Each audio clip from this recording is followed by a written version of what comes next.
do that. When you were doing the Ali G series, actually, you interviewed Donald Trump like 13 years ago, right? Yeah. Trump saw the Expendables 3 on his plane last night and is like, I need those guys to help. We'll take a look at TikTok. We're looking at TikTok. We may be banning TikTok. We're not doing anything with TikTok. Joe Biden is responsible for banning TikTok. Did you hear about the time Trump got tricked by a fake ice cream invention? Sacha Baron Cohen's latest reveal shows just how easily the former president fell for a ridiculous pitch. In a jaw-dropping interview from 13 years ago, Cohen managed to keep Trump engaged for a whole 7 minutes talking about ice cream gloves. Yes, you heard that right, ice cream gloves. And Trump's reaction, well, let's just say it's more telling than his tax returns. Before we move on, I'd like to ask you a small favor. If you appreciate this content, please take a second to like this video and subscribe to the channel. Over 98% of you watch the videos without subscribing. It costs you nothing, but it makes a huge difference to us. So, did you click the subscribe button?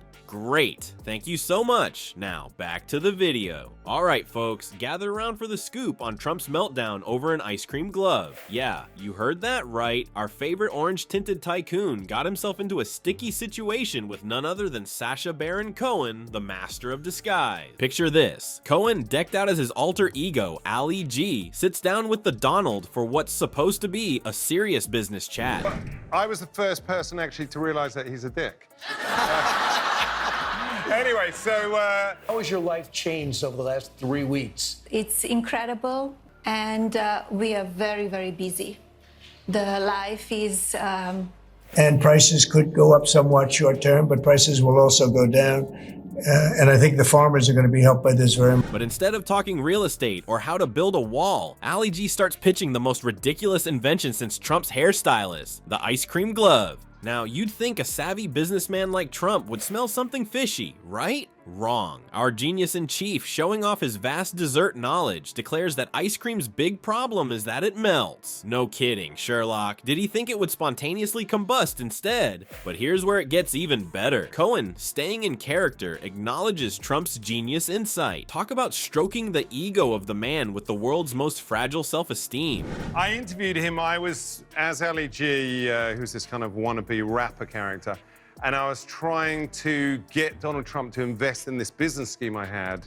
You don't think of Donald Trump and say, that was really nuanced in what he had to say about this position or his policy. You don't hear him talk in depth about policies at all. I get all that right. So here's kind of the angle I always look at terrorism. I've known Donald Trump 25 years. He used to be okay on trade policy, but over the last 25 years, he's just lost it. It's like watching a comedy sketch, except one of the actors doesn't realize he's in on the joke. Now, Donnie Diapers claims he immediately saw through the act and stormed out like a toddler who just found out there's no more chocolate milk. But did he really? Cohen spills the tea, and it's hotter than a freshly microwaved coffee. Turns out, the future president of the United States sat there for a whole 7 minutes. That's longer than his attention span for intelligence briefings, folks. Who knew the key to keeping Trump focused was ice cream talk? Maybe if we'd presented the nuclear codes on a waffle cone, we could have avoided some Twitter meltdowns. But wait, there's more. When Ali G suggested the ice cream glove as a solution to the melting problem, Trump, in all his wisdom, countered with an even more brilliant idea: non-melting ice cream. Genius. Why didn't Ben and Jerry think of that? Which was, I was trying to sell something called the ice cream glove. Yeah.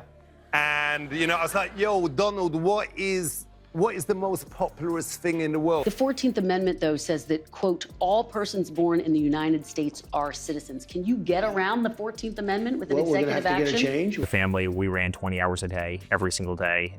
No sleep, no nonsense.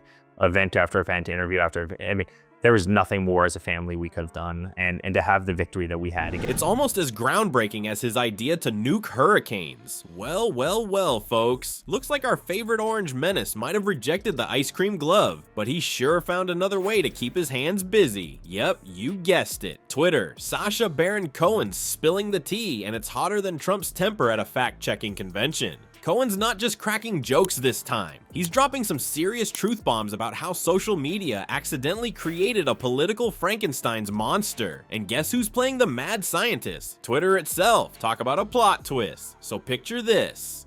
Twitter's stuck between a rock and a hard place. On one side, they've got Trump, their biggest cash cow and headache rolled into one tweet-happy package. He was like, music? I go, no, ice cream. I go, what is the problem with ice cream? And he goes, it melts. I go, so what is my invention? He goes, non-melting ice cream? We'll take a look at TikTok. We're looking at TikTok. We may be banning TikTok. We're not doing anything with TikTok. Joe Biden is responsible for banning TikTok. When you look at USAID, that's a fraud. The whole thing is a fraud. On the other, they've got the whole integrity of democracy thing. Tough choice, right? Cohen's not pulling any punches. He's saying we're living in a post-truth society where facts are about as common as a Trump tweet without an exclamation point. It's like we're all playing a game of whose line is it anyway? But the points actually matter, and the prize is the fate of democracy. But here's the kicker. Trump didn't just use Twitter. He turned it into his own personal propaganda machine. Every tweet was like a little campaign ad beamed directly into people's phones. It's like he found a way to bypass the media middleman and go straight for the jugular of public opinion. And boy, did it work. I go, that is actually a wicked idea. That is much better than mine. You better not do that idea. I go, no, it's the ice cream glove. So Obama's talking about all of this with the global warming and that, and a lot of it's a hoax. It's a hoax. I mean, it's a money-making industry, okay? It's a hoax. I'm putting everything on the line to fight for you. I didn't have to be here. I could be in a beautiful beach. I could be in a gorgeous beach somewhere in the world. Remember when we thought the pen was mightier than the sword? Well, move over, Gutenberg. In the age of social media, the tweet is mightier than both. Trump tweeted his way right into the White House, 280 characters at a time. It's like he found a cheat code for democracy, and we're all still trying to figure out how to patch the game. Cohen's warning us that this isn't just about silly inventions anymore. We've gone from dismissing ice cream gloves to dismissing cold, hard facts. It's a slippery slope, and we're all sliding down it faster than Trump's approval ratings. In a world where truth is getting as slippery as a banana peel on an ice rink, we need comedians like Sacha Baron Cohen to keep us from falling on our faces. Cohen's not just in it for the laughs, he's pushing comedy to the edge right before someone throws a punch or pulls out a gun. Trump saw the Expendables 3 on his plane last night and is like, I need those guys to help. If I did it, you would be standing up in that chair shouting at me. And you know what I'd do? I'd say, you got me. That he did. He claims that he saw through the interview, but actually he was there for about 7 minutes. Right. Yeah. Is that long for an AG interview? Yes, quite a long time. It's like he's serving up a truth sundae with a side of belly laughs. So next time you're licking an ice cream cone, remember, it might melt, but the truth shouldn't. And if you spot a guy with hair like cotton candy tweeting about magical non-melting ice cream, maybe it's time to put your phone in the deep freeze and take a break from this political rocky road we're all on. After all, in this post-truth society, we could all use a scoop of reality, even if it comes with brain freeze.